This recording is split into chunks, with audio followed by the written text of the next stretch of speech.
Hello and welcome along to this UCAS International podcast with me, Robbie James. And in today's episode, we are talking all about various stages of the application process for university. So we will start with the 5 choices and also talk about things like extra and clearing as well. We'll take you through the whole process, but of course, as always, all support available via ucas.com/international. My guests on today's episode then, welcome along to Dylan Cozens, Regional Director of Student Recruitment at Coventry University, and also Adora Wong from Aston University. Adora, I know you were in the previous series of the UCAS International podcast. We got you back for more. Yeah, hello.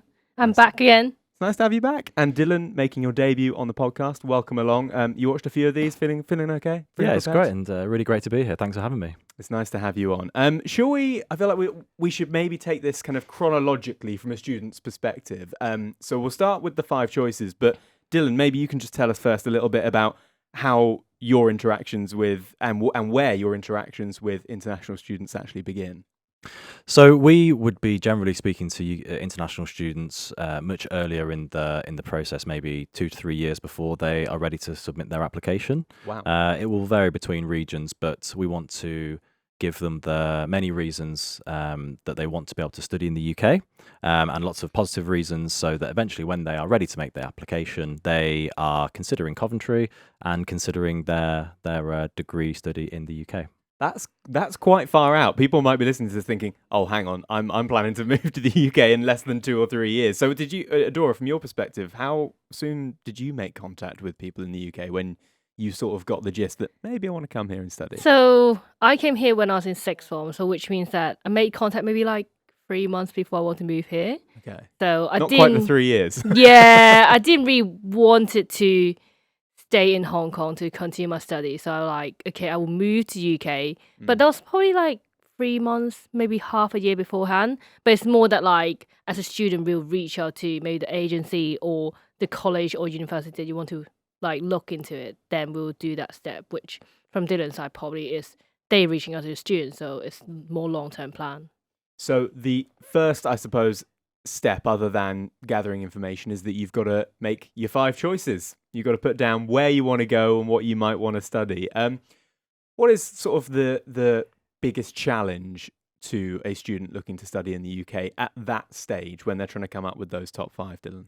Well, I think the main thing will be the entry requirements for each university, and not only that, but for each course as well, because they can vary even within the same subject area. So students will generally have a view of what level they will likely come out with at the end of their studies. And obviously every university website and the UCAS website will have a list of entry requirements, and students should be looking at realistic and aspirational choices to make to spread out across the 5 choices. They don't have to choose all 5 choices. There are opportunities to choose less than that, but as you're going to be paying one fee, you might as well make the most of it and try and find those 5 choices. Some will, if they wanted to study at one university, they might choose 5 at one university, but most students will tend to choose a spread of 5 choices across a range of universities, and ideally a range of entry requirements to give them options. And that's the key. You said realistic and aspirational. You've got to Sure. try and find that balance. Adora, how did you find that? Did you go for like 3 realistic, 2 aspirational, or how did you sort of balance that aspect out? I think I try to go as realistic as possible. Okay. So You played it safe. try to play safe basically. But I always picked something that is in higher entry requirements. So something will be like looking at maybe A-star AA, and some stuff will be looking at more like a C, something like that. Yeah. So a wide range of things, and then probably like picked a wide range of like Russell Group and also like non-Russell Group university also. I don't remember what even I picked anymore. That's like long back.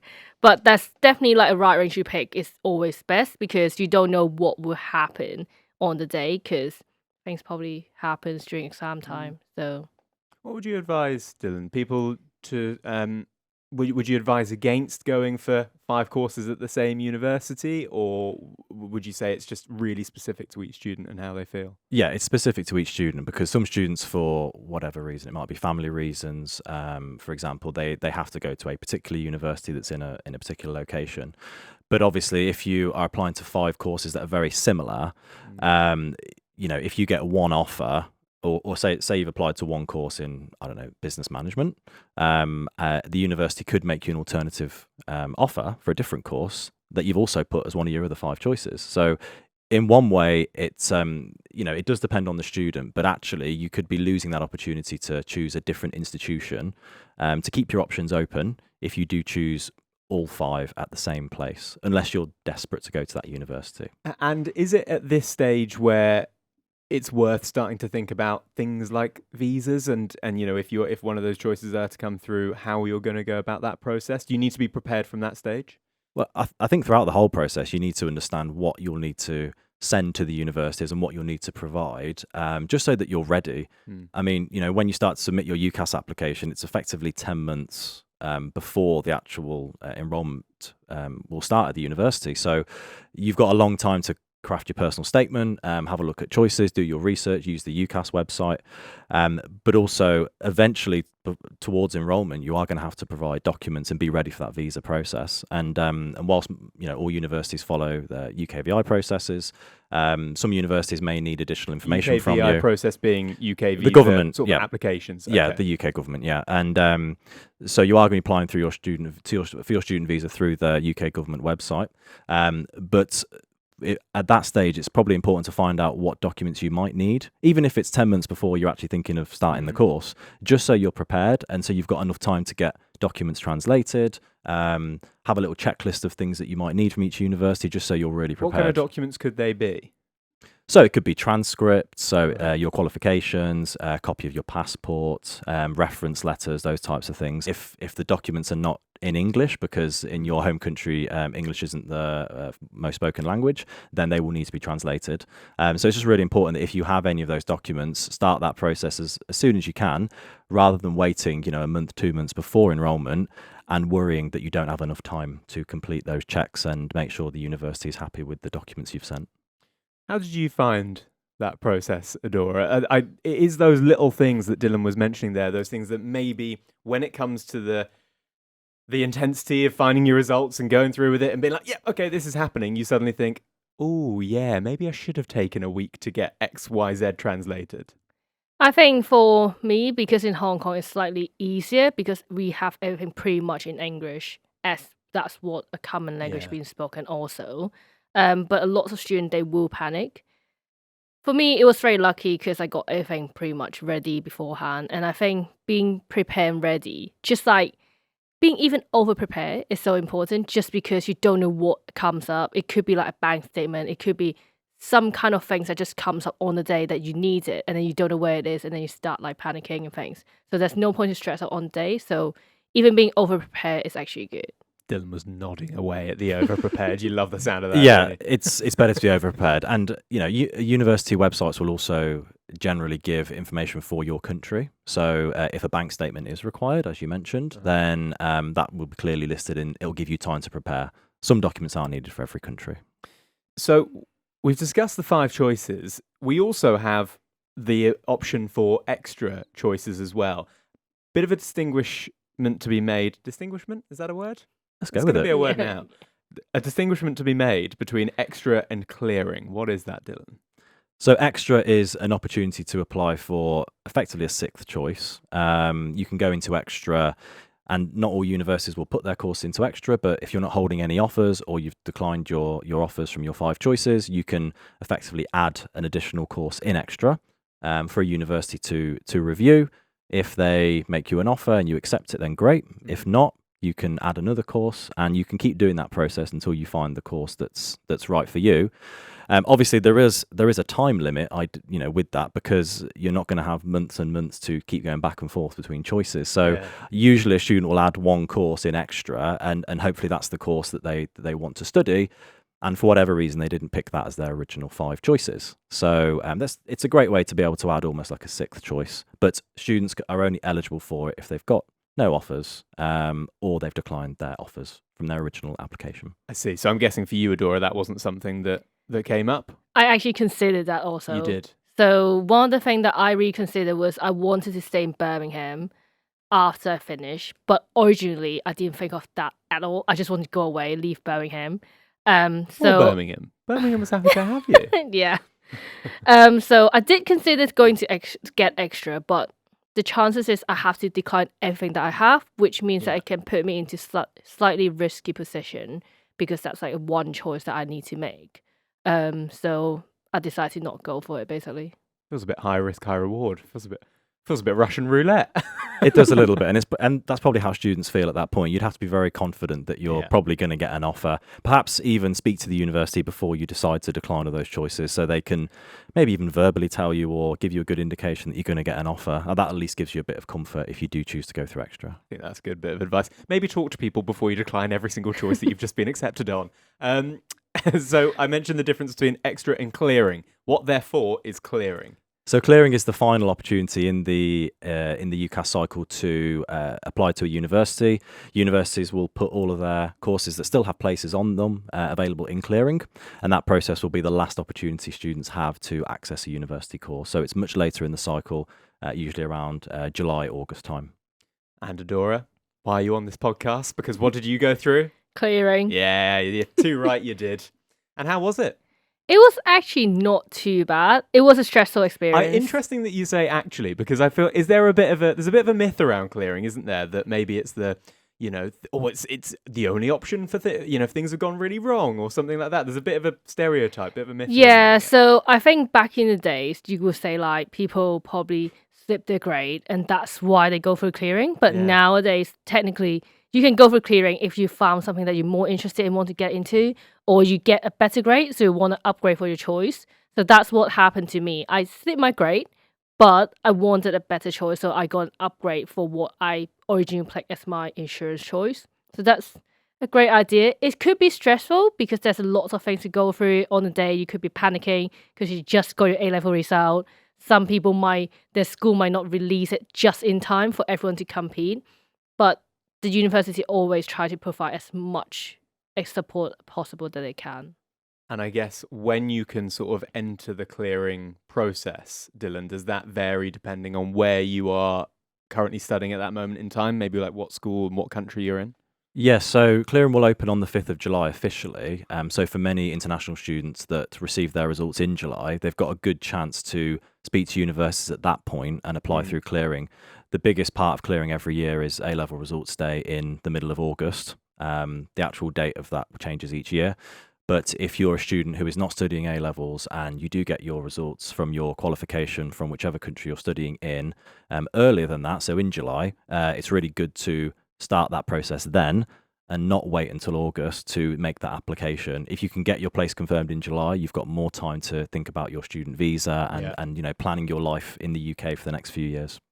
How do you go about that level of preparedness? Because I'm guessing when you were going through clearing, Adora, you was it up in the air basically as to whether or not you were going to be coming and studying in the UK? So did you have to make a plan for like, this is what will happen if I do get it and I do end up coming to the UK? This is what I'll do and plan for if I don't. I think there was no fallback plan. Okay. Very much, I was just trying to get That's what in we wanted somewhere. to hear.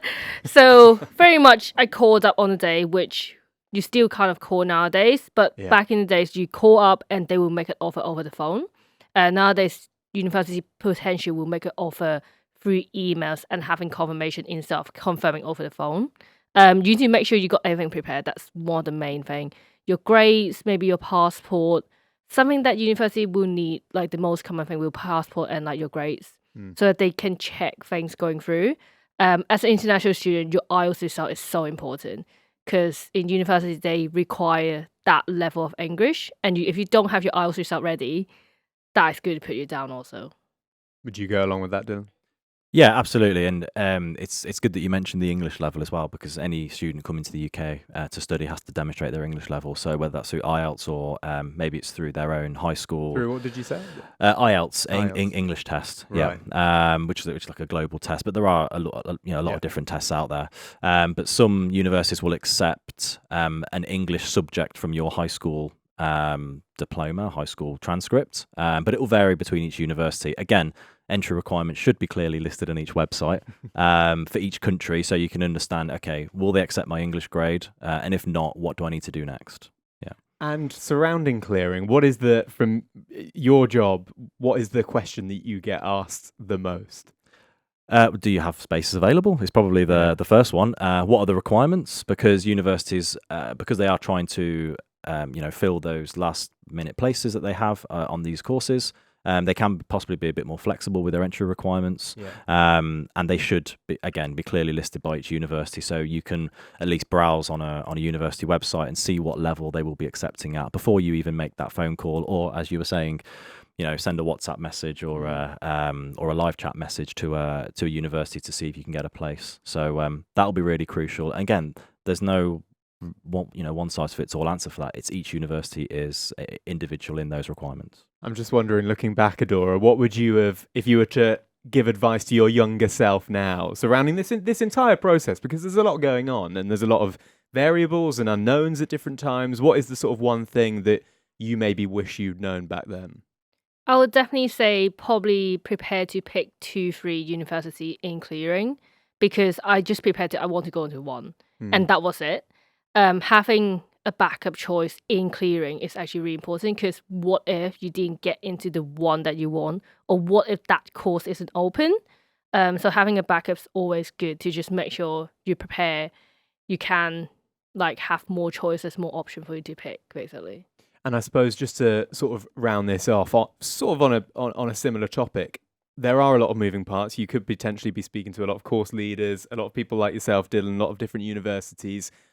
Is it important, though, to have sort of one person, one place that you can maybe go to as a sort of mentor surrounding the whole thing, whether that be the 5 choices, whether that be extra or clearing? Is it important, whether that be parents or UCAS or anyone, just to have a constant there?